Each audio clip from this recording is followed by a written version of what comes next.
नमस्कार, मी अमित परब।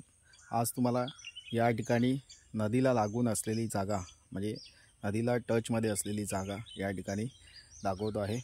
तत्पूर्वी जे चॅनलवर नवीन असतील, माझा व्हिडिओ बघत असतील आणि नवीनच चॅनल बघत असतील तर त्या सर्वांना विनंती आहे की आपण माझा यूट्यूब चॅनल न विसरता सबस्क्राईब करा, जेणेकरून नदीला टचमध्ये असलेली जागा तुम्हाला या ठिकाणी विकत घेता येऊ शकते। रत्नागिरी जिल्ह्यामध्ये तुम्ही जागा शोधत असाल तर नक्कीच माझी तुम्हाला या ठिकाणी मदत होणार आहे। तर मंडळी, आता आपण हा व्हिडिओ शेवटपर्यंत बघूया। तुम्ही बघू शकता माझ्या पाठीमागे जी दिसते ही नदी आहे, वाहती नदी आहे आणि ह्या नदीला लागूनच आपली ही जागा आहे। बघू शकता पाठीमागे पूर्ण मातीचा प्लॉट आहे आणि असा टप्प्याटप्प्याने वरच्या बाजूला सरकता असा हा प्लॉट आहे। नक्कीच तुम्हाला ही जागा आवडू शकते आणि तुम्हाला बागायत शेतीसाठी या जागेचा उपयोग नक्कीच करू शकता किंवा या ठिकाणी एखादं छोटं फार्म हाऊस बांधून तुम्ही या ठिकाणी राहू शकता अशी ही जागा आहे। वाडी वस्तीमध्ये आहे, डांबरी रोडला टच आहे। आपल्या प्लॉटच्या बाजूने एसटी बस जाते।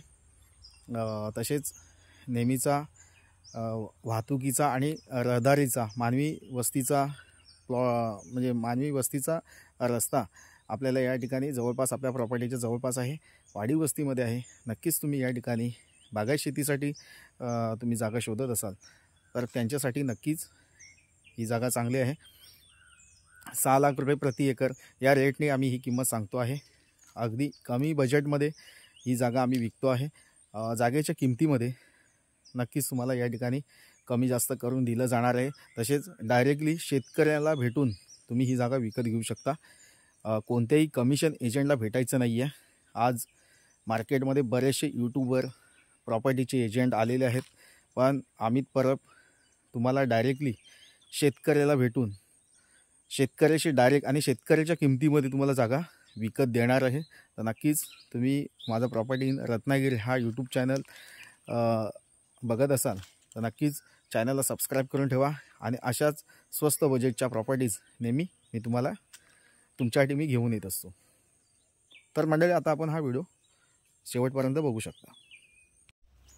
तर मंडळी, तुम्ही बघू शकता ही जागा आता माझ्या पाठीमागे जी जागा आहे, माझ्या समोर जी जागा आहे ही पूर्ण मातीची जागा आहे आणि नदीला लागून अशी आहे। बागायत शेतीसाठी, काजू बागायसाठी, आंबा, काजू, नारळ, सुपारी या बागेसाठी तुम्ही जागा शोधत असाल तर नक्कीच ही जागा योग्य आहे। तुम्ही आता बघू शकता ही जागा अशी समोर त्या साईडला लाईटचे पोल आहेत आणि आता आपण नदीकडचा भाग बघू शकतो।